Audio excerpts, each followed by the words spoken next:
द्विवेदी इस वक्त की बड़ी खबर पाकिस्तान के पेशावर में आज सुबह आर्मी पब्लिक स्कूल में जैसे ही आतंकी घुसते हैं उसके बाद मौत का मातम। तस्वीरें हम आपको दिखाने जा रहे हैं, खबर हम आपको बताने जा रहे हैं, एक एक डिटेल जरा ध्यान से देखें। जिन जिन दर्शकों ने अभी अभी हमारे साथ जुड़े हैं खासकर उनके लिए जरा ध्यान से देखें।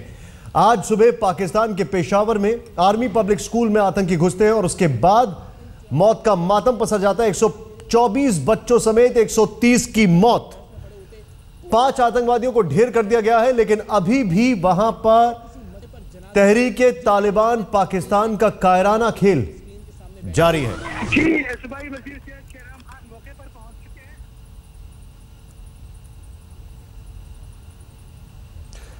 पाकिस्तान के इतिहास में अब तक का यह सबसे बड़ा हमला है और दुनिया के इतिहास में यह बच्चों के ऊपर दूसरा सबसे बड़ा हमला है। जिस जगह पर यह हमला हुआ है वहां पर अभी इस वक्त अब से थोड़ी देर के अंदर पाकिस्तान के प्रधानमंत्री नवाज शरीफ पहुंचने वाले हैं। उस जगह पर पाकिस्तान के अभी जो हमारे पास जानकारी आ रही है, पाकिस्तान के आर्मी चीफ वहां पर पहुंचने वाले राहील शरीफ, और जो जानकारी आ रही है उसके मुताबिक पाकिस्तान में 3 दिन के शोक की घोषणा कर दी गई है। हमारे साथ मौजूद है नुमाइंदा नुमान, उनसे जानेंगे। मोहम्मद नुमान, क़यामत खेज मंजर है इस वक्त लेडी रेडिंग अस्पताल में, क्या बता सकेंगे आप? वही बात तो ये है कि ये वाकया बयान करने से बाहर सौंपने की कोशिश की जा रही है। इसे जो बच्चे आज सुबह स्कूल बैग लेकर गए थे वो ताबूत में वापस लौटे हैं। कई ऐसे बच्चे हैं, कई बच्चे घायल हुए हैं। दरअसल आतंकवादियों का एक पूरा का पूरा झुंड पीछे कब्रिस्तान की तरफ से पाकिस्तान के पेशावर में इस आर्मी पब्लिक स्कूल में घुसता है, चुन चुन कर गोलियां मारना शुरू करते हैं। खासकर तहरीके तालिबान के जो प्रवक्ता है उसका यह कहना है कि हमने बड़े बच्चों को निशाना बनाया, बल्कि छोटे बच्चों को नहीं। लेकिन एक तालिबानी आतंकी जो कि फिदाइन था, जिसने सुसाइड वेस्ट पहन रखी थी, वो एक स्कूल के कमरे में घुसता है, सभी बच्चों को आसपास इकट्ठा करता है और फिर अपने आप को खुद को बम से उड़ा देता है।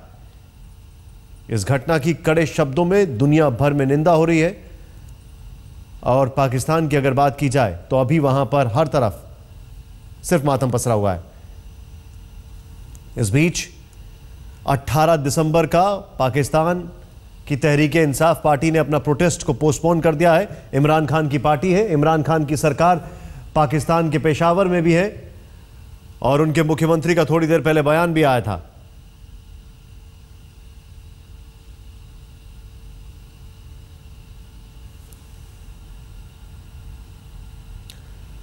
इन बच्चों के माता पिता का रो रो कर बुरा हाल है। ये तस्वीरें आपको निश्चित तौर पर झकझोर के रख देंगी। बच्चे साझे होते हैं और बच्चों का नुकसान। हमारा भतीजा था, एक बेटा था गुलशेर जिसका नाम है, उसकी डेथ हो गई है और इन बगायतों को अभी तक सुकून। आपका बच्चा पढ़ रहा था अंदर 9 में था, 9 में। नासर उसका, गुलशेर नासर उसका नाम था। मेरे बच्चे ने पूरे क्लास को बचाया, मुझे अपने बच्चे पे फख्र है। आपका जो बच्चा था वो उसकी कितनी उम्र थी? 12th में, 7th क्लास में, 7th में पढ़ रहा है। 7th क्लास में पढ़ रहा है जी। नाम क्या इसका? नाम क्या? बहलोल शाह। यानी उसको आपके बच्चे ने कुर्बानी दी है जी, अल्हम्दुलिल्लाह। आप इसके बारे में क्या कहना चाहते हैं? मुझे फख्र है अपने बेटे पे, अल्हम्दुलिल्लाह। और उनको भी स्कूल में पढ़ना चाहिए कि दलेर बन जाए। बच्चे हैं ना अंदर जी, 2 बच्चे हैं ना। अंकल जी, क्या आपको इन्फॉर्मेशन आई है आपके? नहीं जी, कोई इन्फॉर्मेशन नहीं है। ऑपरेशन जारी है ना, हाँ, उसके बाद पता लग जाएगा। कोई नहीं यहाँ पर। कौन है यहाँ पर सूबे का? है यहाँ पर धरनों में लगे हुए, मुल्क को तबाह करने लगे हुए, अपने वज़ीर-ए-आज़म के लिए सब कुछ दाव पर लगा रहा है, उधर ही लगा हुआ है। किधर है? आप देखें ना, मीडिया चलाए ना। ये हाल है सूबे का। 2 साल हो गए इसे ऐसे ही छोड़ा हुआ है। ये इंसाफ ला रहे हैं, ये सिक्योरिटी है। बड़ा अफसोस की बात। कहते हैं आपको एक इंफॉर्मेशन अभी देना चाहेंगे। पाकिस्तान के प्रधानमंत्री नवाज शरीफ पेशावर पहुंच चुके हैं और मीडिया से थोड़ी देर के अंदर बातचीत भी करने वाले हैं। आइए देखते हैं उन बच्चों का क्या कहना है जो बच्चे बच गए। एकदम हवाई फायरिंग शुरू हो गई और बाहर बच्चे भाग रहे थे सर। मैंने उस टाइम मुझे पता चला कि सर वो स्कूल के टीचर से उसने सीटी मारी कि बाहर निकलो, जाके डिफेंस पार्क चले जाओ। हम भागे, फिर उधर चले गए, फायरिंग हो रही थी। फिर उस टाइम भी वक्फे के बाद 25 मिनट तो लगातार फायरिंग हुई। उसके बाद फिर 25 मिनट उसके बाद वक्फे में फायरिंग, फिर ब्लास्ट भी हुआ। फिर मैं बाहर निकल के आया हूँ इधर। तो जेन में क्या आया, टीचर्स ने क्या बताया, खुद को कैसे बचाना है, कैसे खुद को सेफ रखना है, क्या हो रहा है, क्या स्कूल की जानिब से क्या बताया जा रहा था टीचर्स की जानिब से?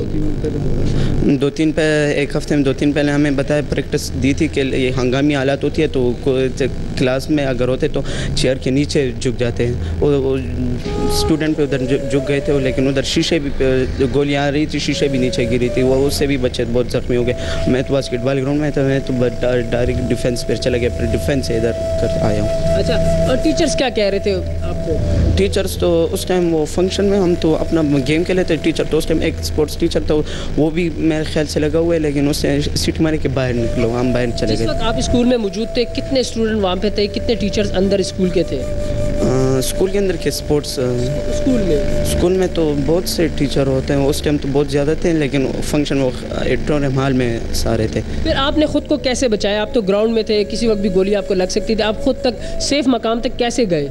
मैं बास्केटबॉल ग्राउंड से वो पीछे गेट से नज़दीक था मेरे साथ, वो गेट बहुत नज़दीक, मैं पीछे गेट से निकल गया था। उधर भी फायरिंग हो रही थी। फिर मैं डिफेंस की उस रास्ते से मैं आया हूँ, फिर मेन रोड से वो डिफेंस के रोड से मैं इधर आया हूँ। हमें फ़र्स्ट एड की इंफॉर्मेशन के लिए बुलाया गया था, तो उधर डायरेक्ट जैसे ही तो ऊपर से हमने समझा रिपेयरिंग हो रही है, कुछ आवाज़ें आई शुरू, तो पीछे से हमारा गेट का हॉल है, हॉल के गेट काफ़ी गेट है, एक गेट उन्होंने तोड़ दिया। तोड़ के जैसे अंदर दाखिल हुए, बच्चे सारे नीचे लेट गए और उन्होंने हर हॉल में हमारी चेयर्स हैं, वो हर चेयर्स में आके उन्होंने बच्चों को गोली मारी। मैं तो नहीं देख सकता, मेरा बस चले, मैं इनके बड़ा होकर इंशाल्लाह मैं इनकी दुनिया तबाह कर दूँगी, इनकी क्या नाम नस्लें तबाह कर दूँगा, इनको छोड़ूंगा नहीं। हम लोग स्कूल में तो सरमनी हो रही थी, एकदम पीछे से फायरिंग हुई, फिर एकदम आए सारी गोलियाँ चली, कुछ बच्चे हलाक हो गए, मेरे आके पीछे कमर पे गोली लगी है, बहुत सख्त दर्द हो रहा है।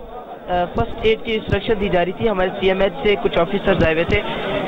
अभी उन्होंने इंट्रोडक्शन शुरू किया था और पीछे से आवाज़ आ रही है, हमने समझा शायद कंस्ट्रक्शन चल रही है ऊपर हॉल में, तो उसकी वजह से कोई काम हो रहा है। लेकिन बाद में हमारे हॉल के तकरीबन 12 गेट्स हैं और 12 गेट्स में से एक पीछे वाला गेट उन्होंने तोड़ा है और तोड़ के दाखिल हुए हैं वो सब के सब। फिर उसके बाद तकरीबन मैंने 3 अंकल को मैंने देखा है, बाकी और किसी को मैंने नहीं देखा, सब नीचे लेट गए। आधा घंटा फायरिंग होती रही, हॉल के अंदर बच्चों को मारते रहे। उसके बाद फिर वो हॉल से चले गए, तो हम लोगों ने देखा कोई नहीं है, हम लोग फिर उसके क्लासों में चले गए, क्लासों में जाके लेटे रहे। वहाँ से फिर हमें कोई नहीं पता किस वक्त फोर्सेस आई हैं या फिर क्या हुआ है, और वो लोग चले गए। मेरा नाम एहसन मुख्तार है, मैं 2nd ईयर क्लास में हूँ। जैसे ही फायरिंग स्टार्ट हुई, हमारी मैम ने हमारे सर नीचे करवा के हमें एक कोने में बिठा दिया।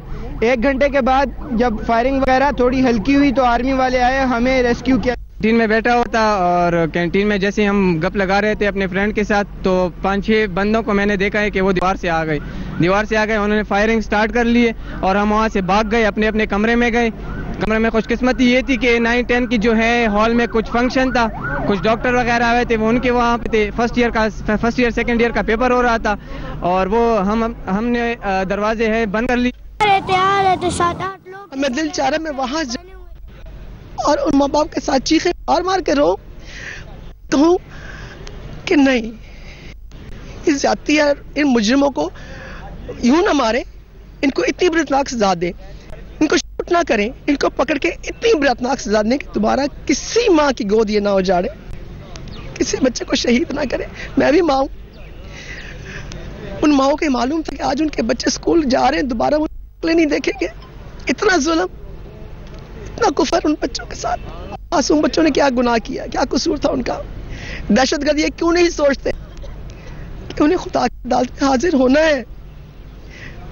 कितनी मन्नतों से जो है हम माँ बाप बच्चे जो है मांगते हैं अल्लाह मियां से, कितनी मन्नतों से बच्चे माने हुए होते हैं और सहारा होते हैं, उनकी जिंदगी का सहारा होते हैं उनके।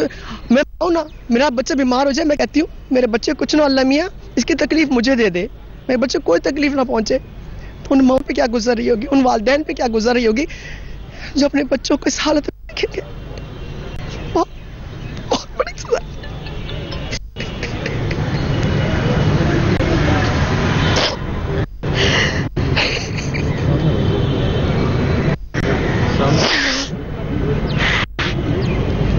मैं इतना ही कहूँगी कि अपनी पार्टी से भी मेरी यही गुजारिश है कि मियां साहब इनको ना छोड़े, इन दहशतगर्दों को ना छोड़े, इनको इबरतनाक सजा दे, इनको इबरतनाक सजा दे, किसी माँ की गोद ना हो जाए फिर कभी। जी प्लीज। आपने देखा कि किस पाकिस्तान में पेशावर में मातम पसरा हुआ है। जो तस्वीरें आ रही हैं वो तस्वीरें निश्चित तौर पर ये बताती हैं कि वहाँ पे हालात कितने ख़राब हैं।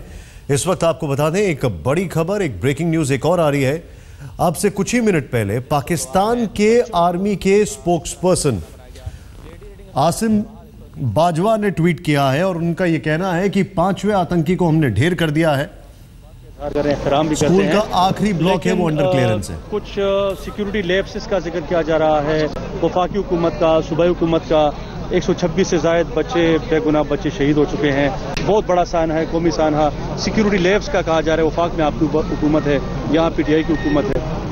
नाकाम नहीं हुई आप दोनों हुकूमतें इन बच्चों को तहफ़्फ़ुज़ मैं जहाँ तक कि इस बात का ताल्लुक है, इसमें बिल्कुल यकीनन सिक्योरिटी लैब्स इसमें है और इसके लिए जो भी जिम्मेदारान हैं हमें हमारी हुकूमत को उनका मुहस्बा करना चाहिए। और एक बड़ी खबर अभी इस वक्त ये आ रही है कि पाकिस्तान में पेशावर में छठा आतंकी भी जो है वो ढेर कर दिया गया है। इस वक्त की बड़ी खबर।